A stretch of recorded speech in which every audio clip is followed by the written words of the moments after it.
Hello, hello. This is Kim Addis. I am the president and founder of Frame of Mind Coaching, and you have just joined the Frame of Mind Coaching podcast. And today is Fridays with Ferne, and my daughter's here, and she's here to bring us a new case. Ferne, welcome. Hello. Thank you so much for having me. Are you ready? Ooh. Yeah, of course I'm ready. What were you going to ask? I said, what do you have for us today? Okay, perfect.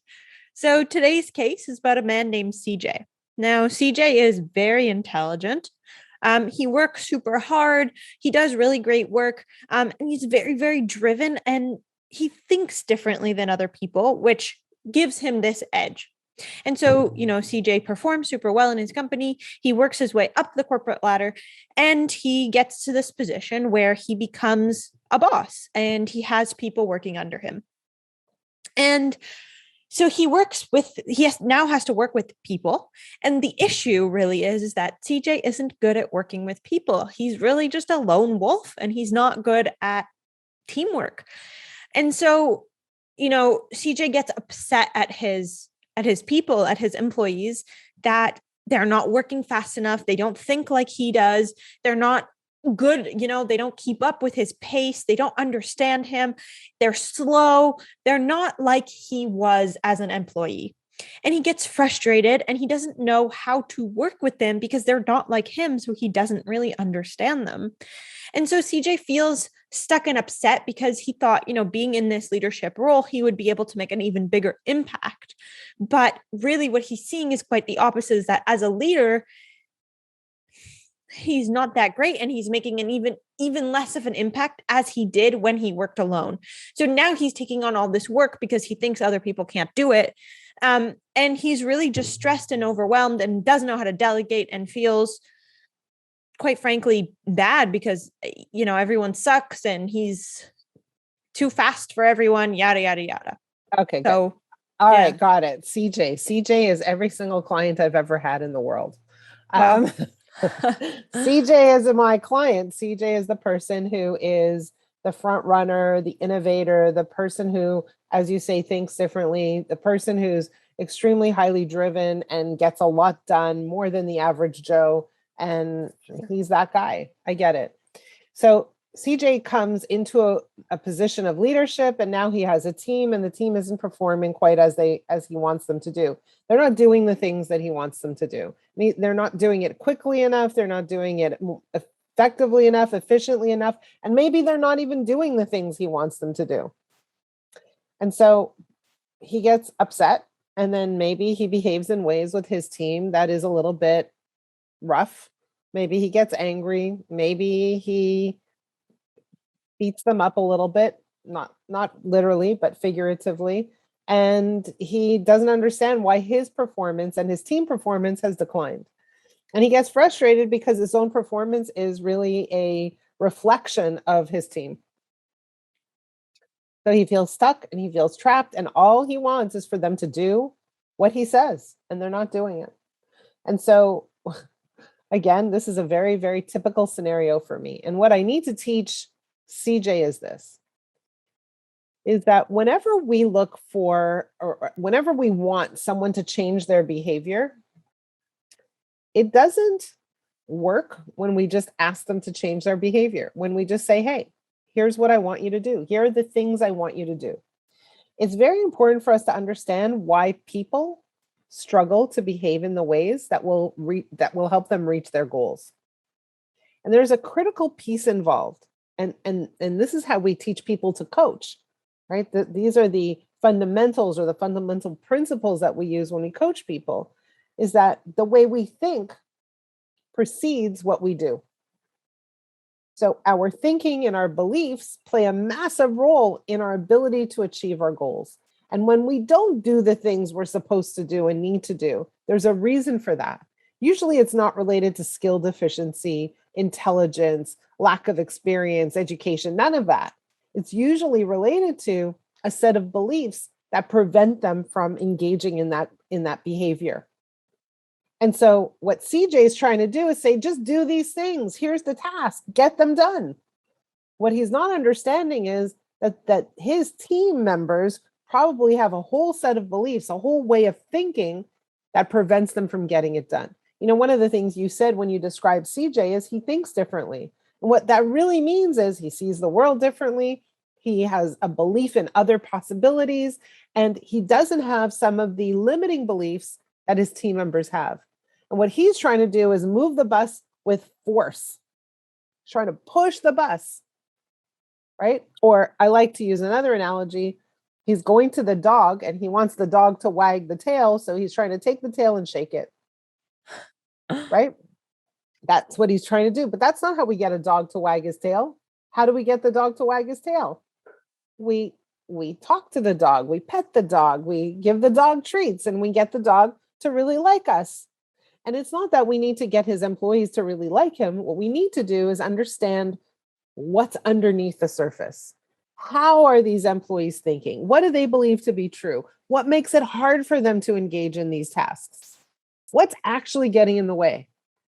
So we're telling him, stop trying to push the bus. Stop trying to exert so much force. Relax. The bus will go when you turn on the engine. And right now you haven't turned on the engine. This engine is saying, I can't do this. Right? And so what we want him to do is literally take some time to understand how his people think, what their beliefs are, and how their beliefs may be, and probably are, the cause of the slowdown, what's creating the blockage. And so we want to help CJ understand. So for example, we talk about beliefs a lot, but if I have a fundamental belief that I don't have the intelligence or the skill set to achieve a goal, chances are I'm not going to try very hard at that task. Right? I'll just ask someone else. And I do that all the time, right? So if, let's say I'm having a technical problem with my computer or something like that, I usually don't try to figure it out for myself. I usually call my husband, Alan, can you come help me? Why? Because I think it's easier, it's faster, it's not my strength, right? I have other things to do. There are other things on my mind, but that belief prevents me from even trying. And we all have that. Every single one of us have a set of beliefs. Some of them are more obvious and present and conscious, and most of them are unconscious. We have a whole set of beliefs that we have no access to, that are invisible to us. And those beliefs really get in the way of our performance. And so if CJ really wants to be a leader, and if he really wants to help his team perform, it's not enough for him to tell them, here's what you need to do. It's very important for him to understand how they think and help them think in ways that allow them to reach their goals as well as his. So he's not doing that. He's not taking the time to really understand how people think. And that's what's slowing him down. And let's say CJ believes that everyone is just as driven and hardworking as he is. And, he spends a lot of overtime working during weekends, working nights, and he expects that of his people. But I mean, he's not paying his people to do that. He's paying them salary, So is that part of his limiting beliefs or theirs? Well, look, it depends what he's trying to achieve. If what he's looking for is to achieve a goal by expecting, a dramatic increase in work effort and hours that they're not being compensated for, then what we want to do with CJ is say, okay, so how do we structure your organization, your team, so that they're all performing? Because if they are all like you, then they're all going to be leaders. They're all going to be business owners. They're not going to stay here. Not everybody is wired that way. And that's okay, right? We need some people to do the work. Not everybody can be where you are. And we don't want everybody to be where you are. And so how do we build a business accepting that people want to work from 9 to 5? Could that be okay? And if that's the case, how do we create this structure to really maximize those hours? How do we get them thinking in ways where those 9 to 5 hours are super productive and create a lot of contribution? So you're saying and maybe some of them will become leaders, and you'll find out who they are. So you're saying that in order to be a good leader, you need to be a good coach.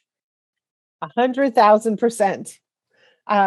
And I think you need coaching skills, and I think you need to know how to ask the right questions. And I think you need to understand how to identify people's beliefs, and you need to understand how those beliefs play a massive role. In fact, probably the single most important role in determining performance. And you need to have that skill set under your belt. And so one of the things we do with our clients after they go through coaching is we invite them into what we call FOM methods, which is an opportunity to learn how we coach so that they can take those coaching skills back to their companies, back to their families, back to their leadership roles, and really do an incredible job in their roles. And do you tend to notice a difference? Massive difference. A huge difference. They are different because they show up differently. They've been coached, but now they're different because they have different kinds of conversations. They're asking different questions. They are seeing people in a much better light, and they are helping people get better at their jobs, not by teaching them what to do, but by showing them how to think. That's very powerful. Very powerful.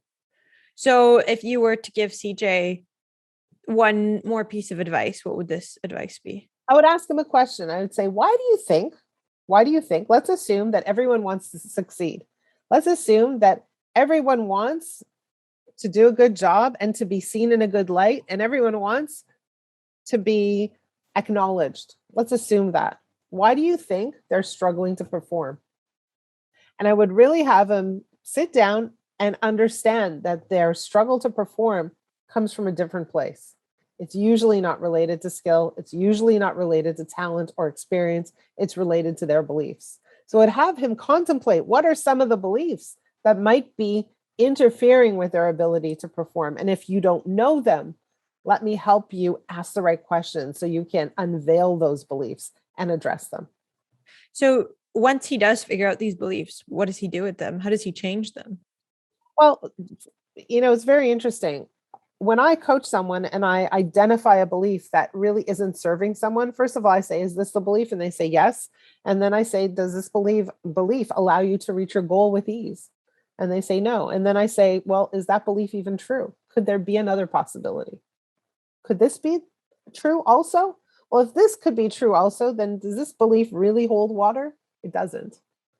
And so what we do is we diminish the impact of this strong belief, and we replace it with a better belief that serves them better, more efficiently.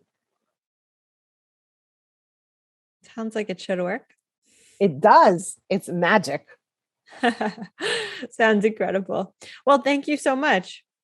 Thank you for the case. For those of you who are listening, if you're that highly driven individual and your team isn't working as quickly, as effectively, as well as you would like them to work, ask yourself a very important question. What beliefs do they have, and how are those beliefs playing a role in their performance? And if you want to talk about that, please reach out. I can be reached at kim@frameofmindcoaching.com. And if you have a case that you want to share with us, reach out to Ferne. How do they reach you, Ferne?